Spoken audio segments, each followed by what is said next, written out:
क्या हेमंता बिस्वा शर्मा एक दिन भारत के प्रधानमंत्री बन सकते हैं? 4 मई 2026 दिल्ली में भाजपा मुख्यालय जीत के जश्न में डूबा हुआ था। नरेंद्र मोदी और अमित शाह अगले राजनीतिक कदमों पर चर्चा कर रहे थे, लेकिन उस रात भारतीय राजनीति की सबसे दिलचस्प कहानी दिल्ली में नहीं लिखी जा रही थी, क्योंकि करीब 2000 किलोमीटर दूर एक ऐसा आदमी बैठा था जिसे कभी कांग्रेस ने गंभीरता से लेना जरूरी नहीं समझा था, लेकिन आज पूरा नॉर्थ ईस्ट उसकी राजनीतिक रणनीतियों पर चलता दिखाई देता है। जिस क्षेत्र में कभी भाजपा लगभग खत्म मानी जाती थी, आज वहां भाजपा सबसे बड़ी ताकत बन चुकी है। असम में बहुत से लोग उसे मामा कहते हैं, लेकिन विरोधियों के लिए वह भारत की राजनीति के सबसे आक्रामक और खतरनाक नेताओं में से एक है। और अब धीरे धीरे एक सवाल दिल्ली में भी पूछा जाने लगा है, क्या हेमंता बिस्वा शर्मा भविष्य में भारत की राष्ट्रीय राजनीति का बहुत बड़ा चेहरा बन सकते हैं? लेकिन इस सवाल का जवाब समझने के लिए पहले असम को समझना पड़ेगा, क्योंकि पहली नजर में असम सिर्फ एक खूबसूरत राज्य लगता है। चारों तरफ फैले चाय बागान, ब्रह्मपुत्र नदी का विशाल बहाव, बारिश में डूबे पहाड़ और इतनी हरियाली की कई जगहें किसी पोस्टकार्ड जैसी दिखाई देती हैं। लेकिन असम की कहानी सिर्फ खूबसूरती की कहानी नहीं है, यह पहचान की भी कहानी है। एक ऐसे डर की कहानी जो यहाँ दशकों से मौजूद रहा है।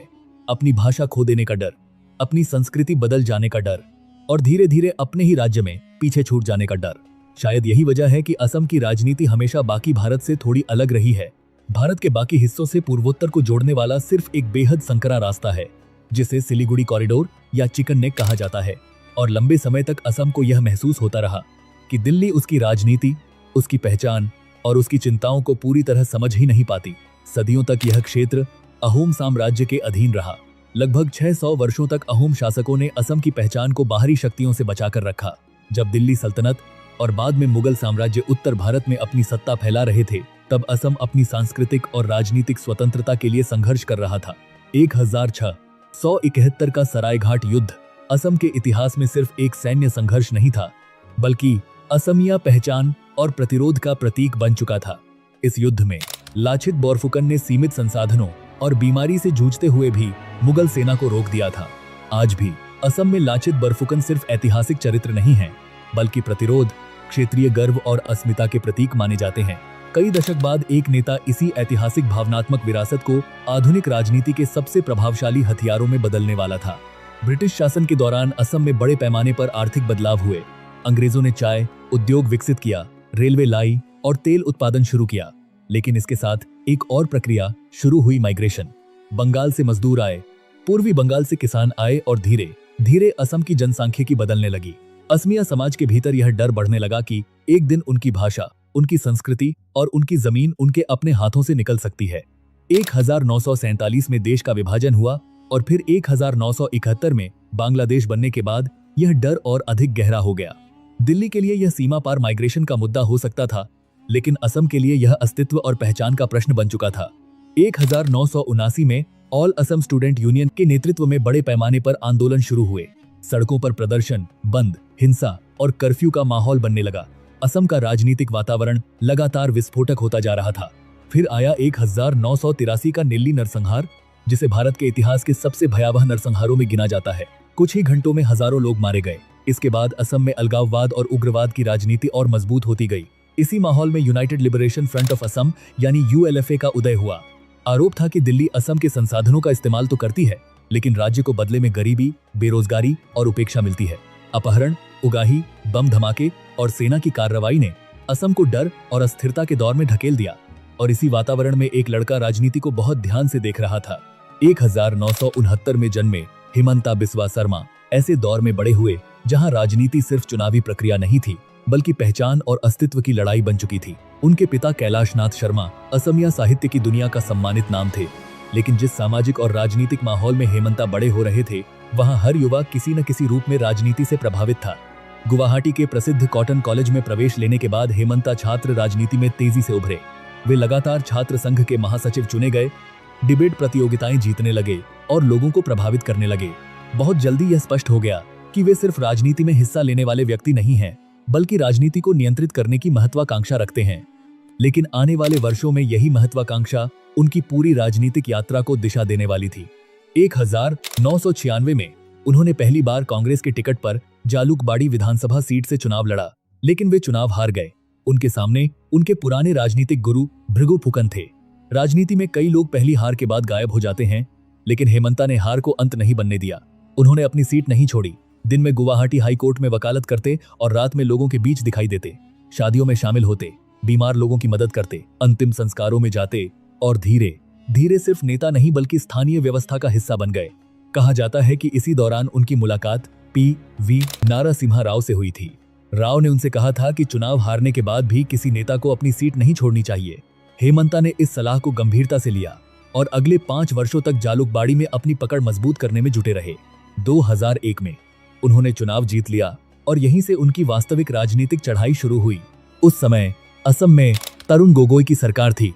कांग्रेस लंबे समय बाद सत्ता में लौटी थी और धीरे धीरे सरकार के भीतर एक नया शक्ति केंद्र उभरने लगा, हेमंता बिस्वा शर्मा।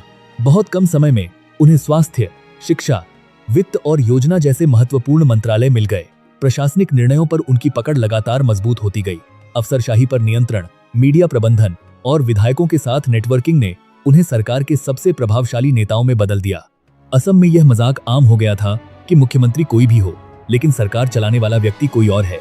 उस समय राज्य लगातार बाढ़, हिंसा और पिछड़ेपन से जूझ रहा था, लेकिन हेमंता ने खुद को एक ऐसे नेता के रूप में स्थापित किया जो प्रशासनिक स्तर पर परिणाम दे सकता है। 2006 तक उनका कद इतना बढ़ चुका था कि उन्हें असम का भविष्य माना जाने लगा। लेकिन राजनीति में सबसे खतरनाक संघर्ष अक्सर उत्तराधिकार को लेकर होता है।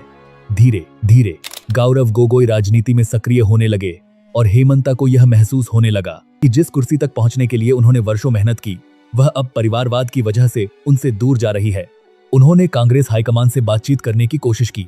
कई विधायक उनके समर्थन में बताए जाते थे, लेकिन दिल्ली की राजनीति असम की जटिलताओं को समझने में असफल दिखाई दी। इसी दौरान हेमंता बिस्वा शर्मा को यह महसूस होने लगा कि कांग्रेस के भीतर उनकी राजनीतिक यात्रा एक सीमा पर आकर रुक चुकी है। उनका मानना था कि वे असम की राजनीति को जमीन से समझते हैं, चुनाव जिता सकते हैं, संगठन संभाल सकते हैं, लेकिन इसके बावजूद दिल्ली का नेतृत्व उन्हें वह जगह देने के लिए तैयार नहीं था जिसकी उन्हें उम्मीद थी। दूसरी तरफ असम कांग्रेस के भीतर परिवारवाद और उत्तराधिकार की राजनीति लगातार मजबूत होती जा रही थी। हेमंता को लगने लगा कि जिस कुर्सी तक पहुंचने के लिए उन्होंने वर्षों मेहनत की, वह अब योग्यता से नहीं बल्कि राजनीतिक विरासत से तय होगी। और राजनीति में महत्वाकांक्षा सिर्फ पद की लड़ाई नहीं होती, वह सम्मान की लड़ाई भी होती है। धीरे धीरे कांग्रेस और हेमंता बिस्वा शर्मा के बीच दूरी बढ़ती गई। कई बैठकों और बातचीतों के बावजूद समाधान नहीं निकला और फिर वह क्षण आया जब हेमंता ने फैसला कर लिया कि अगर कांग्रेस उन्हें आगे बढ़ने की जगह नहीं दे सकती तो वे अपनी राजनीति के लिए नया रास्ता चुनेंगे। 2015 में हेमंता बिस्वा शर्मा कांग्रेस छोड़कर भारतीय जनता पार्टी में शामिल हो गए। उस समय शायद कांग्रेस नेतृत्व को यह अंदाजा नहीं था कि वह सिर्फ एक नेता नहीं खो रही, बल्कि पूरे पूर्वोत्तर भारत में अपना राजनीतिक आधार खोने जा रही है। भारतीय जनता पार्टी लंबे समय तक पूर्वोत्तर भारत में सीमित प्रभाव वाली पार्टी रही थी, लेकिन भाजपा को एक ऐसे व्यक्ति की आवश्यकता थी जो नॉर्थ ईस्ट की जातीय, सांस्कृतिक और राजनीतिक जटिलताओं को अंदर से समझता हो। हेमंता बिस्वा शर्मा उस भूमिका के लिए बिल्कुल उपयुक्त साबित हुए। उन्हें नॉर्थ ईस्ट डेमोक्रेटिक अलायंस यानी NEDA का प्रमुख बनाया गया। इसके बाद पूर्वोत्तर की राजनीति तेजी से बदलने लगी। त्रिपुरा, अरुणाचल प्रदेश, मणिपुर और नागालैंड में भाजपा और उसके सहयोगियों का प्रभाव बढ़ने लगा। कांग्रेस धीरे धीरे कमजोर होती गई और हर राजनीतिक बदलाव के पीछे एक नाम बार बार दिखाई देने लगा, हेमंता बिस्वा शर्मा। 2016 में भारतीय जनता पार्टी पहली बार असम की सत्ता में आई। हालांकि मुख्यमंत्री सर्बानंद सोनोवाल बने, लेकिन राजनीतिक पर्यवेक्षक समझ चुके थे कि असम की राजनीति का सबसे प्रभावशाली रणनीतिकार कौन है। 2016 से 2021 के बीच हेमंता ने सिर्फ चुनाव नहीं जिताए, बल्कि पूरे पूर्वोत्तर का राजनीतिक संतुलन बदल दिया। 10 मई 2021 को हेमंता बिस्वा शर्मा ने असम के मुख्यमंत्री पद की शपथ ली, लेकिन मुख्यमंत्री बनने के बाद उनकी राजनीति सिर्फ प्रशासन तक सीमित नहीं रही। उन्होंने खुद को एक ऐसे राजनीतिक ब्रांड में बदल दिया जिसमें विकास, आक्रामक राष्ट्रवाद, क्षेत्रीय पहचान और मीडिया नैरेटिव सब कुछ एक साथ मौजूद था। असम में मेडिकल कॉलेजों की संख्या तेजी से बढ़ाई गई, ब्रह्मपुत्र पर बड़े इंफ्रास्ट्रक्चर प्रोजेक्ट शुरू हुए और अरुणोदय जैसी योजनाओं के जरिए महिलाओं तक सीधे आर्थिक सहायता पहुंचाई गई। ग्रामीण क्षेत्रों में भारतीय जनता पार्टी की पकड़ मजबूत होने लगी और महिलाओं के बीच हेमंता की लोकप्रियता बढ़ती गई। लेकिन इसी दौरान विवाद भी बढ़ते गए। CAA और NRC को लेकर असम में बहस तेज हो गई। कुछ लोग इसे असमिया पहचान और सांस्कृतिक सुरक्षा के लिए आवश्यक मानते थे, जबकि विरोधियों का आरोप था कि इससे नागरिकता और पहचान का संकट पैदा हो रहा है। इसी अवधि में पुलिस इनकाउंटर्स को लेकर भी विवाद खड़े हुए। मानवाधिकार संगठनों ने सवाल उठाए, लेकिन हेमंता ने खुद को कठोर प्रशासक के रूप में प्रस्तुत करना जारी रखा। फिर बाल विवाह के खिलाफ बड़े पैमाने पर अभियान शुरू हुआ। हजारों गिरफ्तारियां हुई। समर्थकों ने इसे सामाजिक सुधार बताया, जबकि विरोधियों ने इसे राजनीतिक टारगेटिंग कहा। लेकिन हर विवाद के बीच हेमंता ने एक चीज बहुत प्रभावी ढंग से की। उन्होंने हर मुद्दे को अपने समर्थकों के लिए राजनीतिक नैरेटिव में बदल दिया। 2024 के लोकसभा चुनावों तक आते हेमंता विश्व शर्मा सिर्फ असम के मुख्यमंत्री नहीं रह गए थे, वे भारतीय जनता पार्टी के राष्ट्रीय प्रचारकों में शामिल हो चुके थे। टीवी स्टूडियो में उनके आक्रामक इंटरव्यू, सोशल मीडिया पर उनकी सक्रियता और विपक्ष पर सीधे हमले उन्हें राष्ट्रीय स्तर पर अलग पहचान दे रहे थे। भारतीय राजनीति में अब ऐसे नेताओं की मांग बढ़ रही थी जो सिर्फ प्रशासनिक भाषा में नहीं, आक्रामक इंटरव्यू, सोशल मीडिया पर उनकी सक्रियता और विपक्ष पर सीधे हमले उन्हें राष्ट्रीय स्तर पर अलग पहचान दे रहे थे। भारतीय राजनीति में अब ऐसे नेताओं की मांग बढ़ रही थी जो सिर्फ प्रशासनिक भाषा में नहीं, बल्कि भावनात्मक और वैचारिक भाषा में भी जनता से बात कर सकें। हेमंता इसी शैली का प्रतिनिधित्व करते दिखाई दिए। वे खुद को सिर्फ भाजपा नेता के रूप में भारतीय राजनीति में नहीं, बल्कि असमिया पहचान के रक्षक और आक्रामक राष्ट्रवादी नेता के रूप में प्रस्तुत कर रहे थे। और शायद यही उनकी सबसे बड़ी राजनीतिक ताकत है। भारत की राजनीति लगातार बदल रही है। कभी दिल्ली क्षेत्रीय नेताओं को नियंत्रित करती थी, लेकिन अब कई क्षेत्रीय नेता राष्ट्रीय राजनीति की दिशा तय करने की स्थिति में पहुंच रहे हैं। हेमंता विश्व शर्मा इसी बदलाव का सबसे महत्वपूर्ण उदाहरण बन चुके हैं।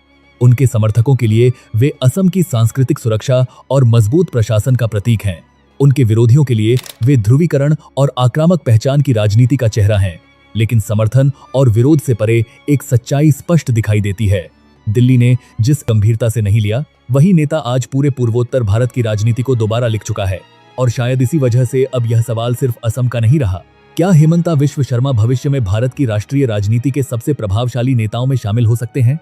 क्या वे उस नए राजनीतिक मॉडल का प्रतिनिधित्व करते हैं जहां क्षेत्रीय पहचान, राष्ट्रवाद, प्रशासनिक शक्ति और मीडिया नैरेटिव सभी मिलकर एक नया राष्ट्रीय नेतृत्व तैयार करते हैं? या फिर उनकी राजनीति हमेशा पूर्वोत्तर भारत की सीमाओं तक ही सीमित रह जाएगी? इस सवाल का जवाब आने वाले साल देंगे। लेकिन इतिहास यह जरूर बताता है कि भारत की राजनीति में कभी कभी सबसे प्रभावशाली खिलाड़ी दिल्ली से नहीं, बल्कि देश के सबसे दूर दिखाई देने वाले क्षेत्रों से उभरते हैं। और इस बार वह कहानी ब्रह्मपुत्र के किनारे से लिखी जा रही है। ऐसी वीडियोस के लिए वीडियो को लाइक कीजिए, चैनल को सब्सक्राइब कीजिए। आप लोगों को क्या लगता है, भारत का अगला प्रधानमंत्री कौन बन सकता है? नीचे कमेंट करके जरूर बताइए। मिलते हैं